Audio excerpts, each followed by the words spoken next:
Good afternoon, everyone. I'm Councilmember Jose Huizar. This is the Public Works Committee. I apologize for the tardiness in beginning this meeting. Council just ended at 2, and some of the council members needed a little break and transition period. I understand that Councilmember Alarcon will be joining us soon. In the interim, I thought I'd go through the agenda. Some of us have to leave at 3. So we're probably not going to take up a lot of these items. A lot of these items will be continued unless there is one that is of urgency or has some time restrictions. I would ask the CLA or the CAO to alert me to those. On the first, Clerk, can you, let's go down them one by one. So, Clerk, can you read the first one, please? Item number 1, discussion of the Bureau of Engineering's proposed 2010-2011 budget, impact of early retirement center program, and plan restructuring of Bureau operations and strategies for filling positions given city hiring freeze and bargaining agreements requiring employees to agree to transfers to positions in other units. Okay, we're going to hold that item right now. Item number 2. Item number 2 is continued from November 4, 2009, City Engineer Report, Final Environmental Impact Report relative to the vacation of Marathon Street and Alvarado Street Vacation District, Vacation E1401019. Okay, do we have a report on that item? Is that ready to go, staff? Yes, sir. But there's one small technical correction. Julia Moy, Bureau of Engineering. Okay. This is, we spoke with CD13, this is an LAUSD vacation, and they're in agreement to delete condition 4D, change condition 5B1 to read from the new property line, construct a 10-foot wide concrete sidewalk, integral curb and gutter, and asphalt concrete pavement, providing for a 20-foot half roadway along the northerly side of Santa Ynez Street, provide a proper transition to join the existing improvements, and change condition 5C3 to read construct an intersection transition at the intersection of Marathon Street with Mohawk Street, including integral curb and gutter and a minimum 7-foot wide sidewalk, provide a proper transition to join existing improvements. Okay, thank you. We will move that item if Councilmember, it'll be a report from the chair. Can we do that, or do the vacations need? It can come as a communication from the chair. Communication from the chair, okay. We'll move that item as a communication from the chair unless we are joined by another council member. Okay, item number 3.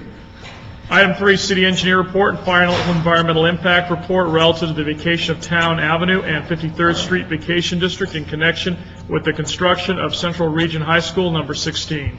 Vacation E1401119.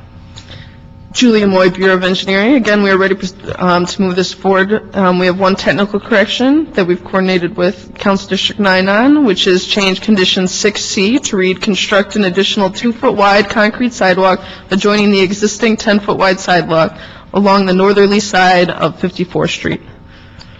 Okay, we'll move that as a communication from the chair. Next item. Item 4, continued from October 7, 2009 and February 17, 2010. Communication from the Public Works Committee and ordinance relative to adding subsection A to section 62.118.2 of Los Angeles Municipal Code, requiring any restaurant wishing to engage in dining activities within the dedicated public right-of-way to obtain a revocable permit. This matter was referred to the Public Works Committee by council action on August 12, 2009. Okay. We will continue this item, and I apologize for anyone who is here on this item who has been waiting. This item, my two colleagues on this committee, both Smith and Alarcon, have some questions and issues.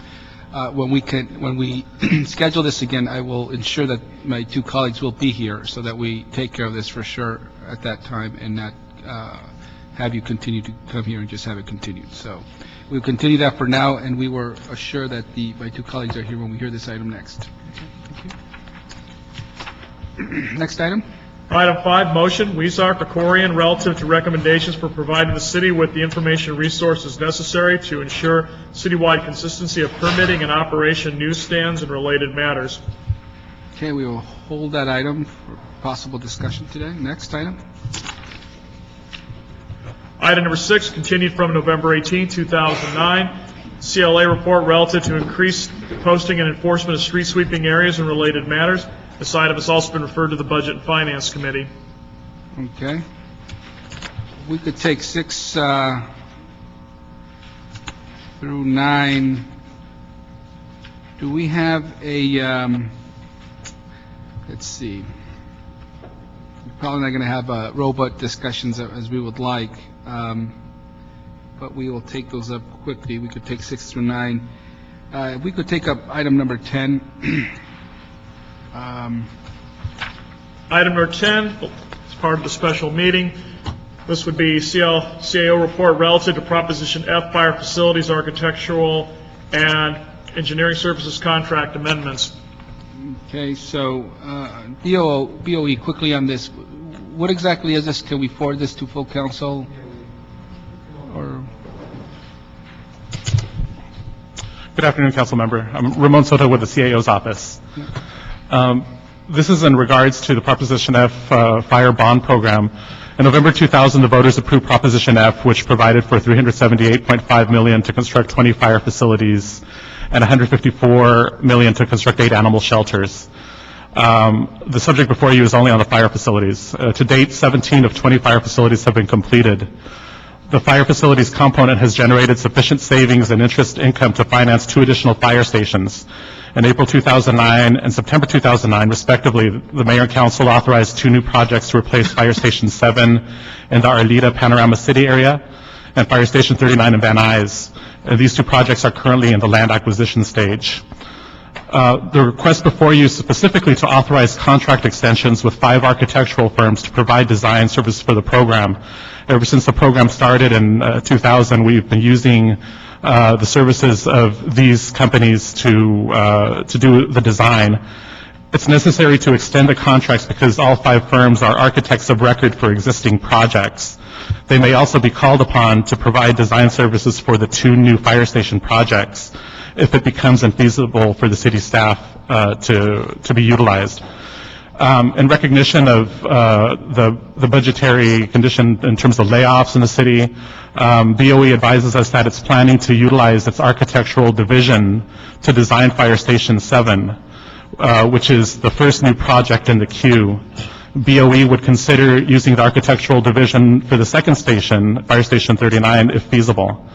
Maintaining the contracts with architectural firms allows the city to maintain full flexibility to quickly and efficiently deal with any conditions. okay, we'll move this to council, or is this going to Budget and Finance? This item was only referred to the Public Works Committee, so we'd be going to council next. Council, the chair's recommendation. Great, thank you. Thank you. Okay. So we have items number 1, 5. We'll continue item number 5, which is the motion relative to recommendations for providing the city with the information and resources necessary to ensure citywide consistency of permitting and operation of news stands and related matters. We'll continue that item. Item number 6 through 9.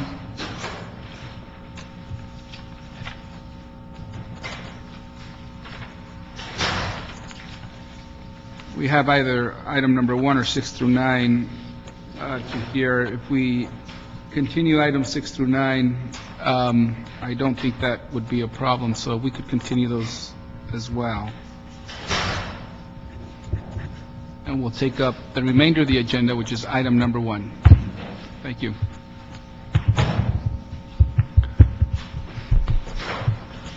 Hello. Good afternoon. Welcome. Good afternoon. I understand you need to get going soon. You have a meeting with the mayor. Yes, I do. Okay. Gary Moore, City Engineer, Bureau of Engineering. We're here to give you a little update on impacts that we're experiencing with the early retirement and some of the things that we've done. First of all,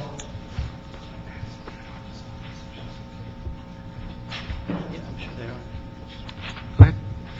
I just want to acknowledge the staff and the team at the Bureau of Engineering. They're the best in the business, and we're very, very blessed. And because of their hard work, we've been able to gain efficiencies, and we've been able to mitigate some of the impacts. And I just want to really acknowledge the staff at the Bureau of Engineering for their outstanding work and their commitment to delivery of services for the residents of Los Angeles. With that said, the early retirement program, we expect to lose about 144 people to the early retirement program. We've seen about half of those people leave already. This hits, the Bureau of Engineering has basically two large responsibilities. One is the delivery of capital improvement projects, and the second is the privately financed program, the regulation of the public right-of-way through our 4 district offices. In this, we've tried really hard over the last 2 years seeing this coming, to how we could be proactive in this, and we've really looked at, and once again, I want to compliment the staff because we've maintained the vacancies. We've really transferred employees out of general fund into special fund positions, and once again, tremendous teamwork to accomplish efficiencies. Some of the impacts that we have experienced because of the reduction in staff: we had to shorten our public counter staff hours by a half an hour. We've also seen some increases in the wait times at our public counters because of the reduction of staff. Additionally, our main focus is in our construction projects, because you have a construction contractor and you're not able to stop those projects. So we've put our resources into those as priority number 1. Second priority are those projects that we were very close to completing design, and we'll have a very successful in completing those design projects. Well, we are seeing some impacts, so are those projects that were at the beginning of design and planning, and some of the lengthening of those implementation schedules. We've also, the Bureau of Engineering is really a knowledge-based organization, and obviously when you lose great people with their experience, we call it the brain drain. We've also had, which has been, I know it's been a positive and a negative for us, we've seen over 50 people transferred to both the Department of Water and Power and the Harbor Department in the last 18 months. So you have another resource going out the door here that has great knowledge, so that's also had an impact on us. And so, it takes some time to move people around. Somebody who's very knowledgeable as a street designer, if they've got to move over to become a sewer designer, it's something that takes months to acquire those skills, and sometimes years in certain areas. So we're working for that. One of the things that we're also trying to do is, trying to mitigate areas. One of the programs that we've seen a lot of increases on is our called above ground facilities. Working with the utility companies, there's a real growth area in working with the utilities. So we've just recently, working with the mayor's office, able to transfer somebody into this. Normally would consider it a general fund, but it does generate revenue. So it was with the support that we've moved people in, because we recognize the whole thing is we want to be business friendly and work cooperatively. We've also had some, in the last storms, our geotechnical engineering group, and along with our structural group, are called in. There was an incident on Mulholland, the closing of the road there, and working with street services will be implementing the construction, but it was our forces that were diverted away from our current efforts to do the design and so forth. So those storms and so forth. So those are some of the impacts that we're experiencing, and we have not heard the additional impacts from the 3,000 employees that will be reduced. From the 1,000 employees that were reduced, we moved 20 people from general fund into special fund, but unfortunately on that same day, we also lost 7 additional people out of our special funds to the proprietary. So it's one of those things, it's good for the city, but it's very hard to keep going on the projects. A lot of challenges. But once again, we're blessed with a very, very dedicated team at the Bureau of Engineering. Thank you very much. And so for the 3,000, the mayor's office has asked you to look at a certain dollar amount for positions, or what is the process? What are they asking for? Our meeting is this afternoon with the mayor's office exactly on that. We have not been told exactly whether it will be a position reduction or if it will be a dollar target figure. I think we'll be working with them. I think anytime we can minimize, and I think from some of the indications with some of the staff, is that it's about looking at making sure we have ongoing general fund savings, so hopefully mitigate as few people as possible and turn over every rock and look for any types of savings, along with the personnel reductions that will have to occur. Okay, and so the 20 general fund to special fund, that is not having any impact on service delivery, correct? Well, it is. We had to move. We're seeing some impacts at our wait times at our public counters because we reduced our staff at our public counters. So we've seen that impact. So there has been some also in our Proposition K of monitoring competitive grant programs. We've had to reduce there. And we did see some impacts also in our design activities for the non-special funded projects, some of the general funded type projects. Okay. And the 144 from ERIP, what impacts on service delivery will that have? It's really, it's across the Bureau, from our mapping group that we maintain all of the maps for the land-based maps for the city. We believe that we will be able to gain some efficiencies there, even with those reductions.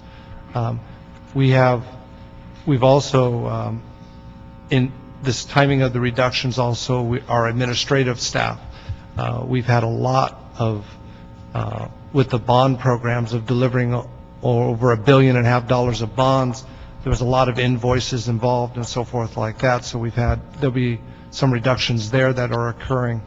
And then throughout our management team, you have many of the division leaders and the overall key division managers. The head of our bridge program retired, the head of our wastewater design division is retiring, the head of our real estate division retired, the head of our environmental.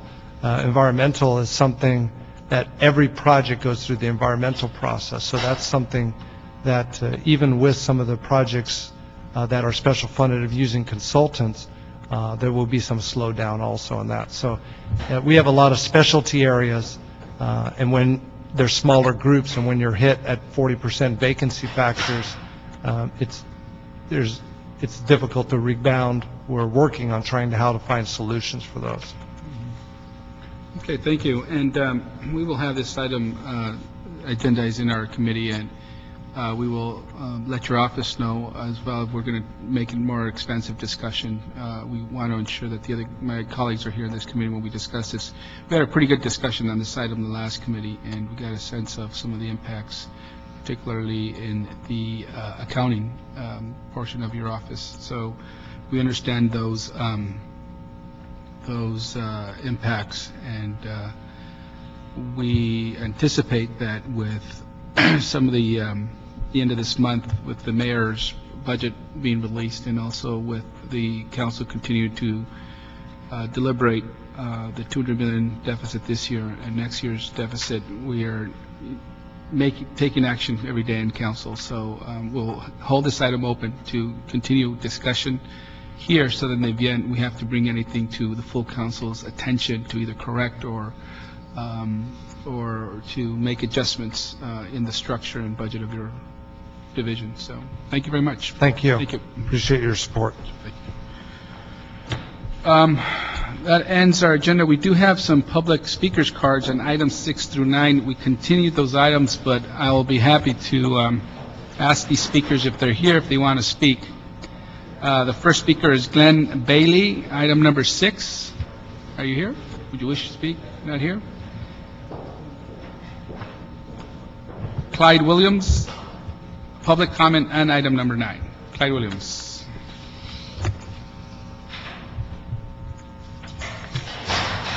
Welcome. Public comment. Dr. Clyde Williams, 4115 Bear Road, El Sereno, CD 14. Thank you. Road widening. As part of the San Fernando road widening and ramp renovations, there was a declaration of no negative impact for this project. We've responded. So far, we have received no written response as to whether they have received the comments, what's going to happen with the comments, and when they're going to do something regarding the negative declaration. So there is a CEQA clock ticking away right now. All we're trying to do is find out what's going on. We've asked the Board of Public Works. They don't seem to know. And so, coming to the committee. All we want to know is it going to be reviewed and revised? Is there going to be a return to a mitigated negative declaration? And whether this is one part of a larger program going all the way from downtown to the Glendale boundary. What we're looking for is a general corridor study, because this area is going to be adversely affected eventually by the high-speed rail and a whole bunch of other things. A lot of people are very concerned about it. Lincoln Heights, Cypress Park, Plaza Park, and maybe even Glendale eventually, because this is a main, almost major highway. So all we're trying to do is find out what the bloody hell's going on. Yeah. So, thank you. Thank you very much, Mr. Williams. Julia Moy, Bureau of Engineering. Dr. Williams, I just wanted to confirm with you that we have received your comments. Staff is looking into them to get back to you within the required time, and I can take your information today and have my Bureau of Engineering staff get back to you with their specific progress on the item. Something in writing. Something in writing. Absolutely. Thank you. Great, thank you very much. That concludes this meeting. Thank you all very, very much.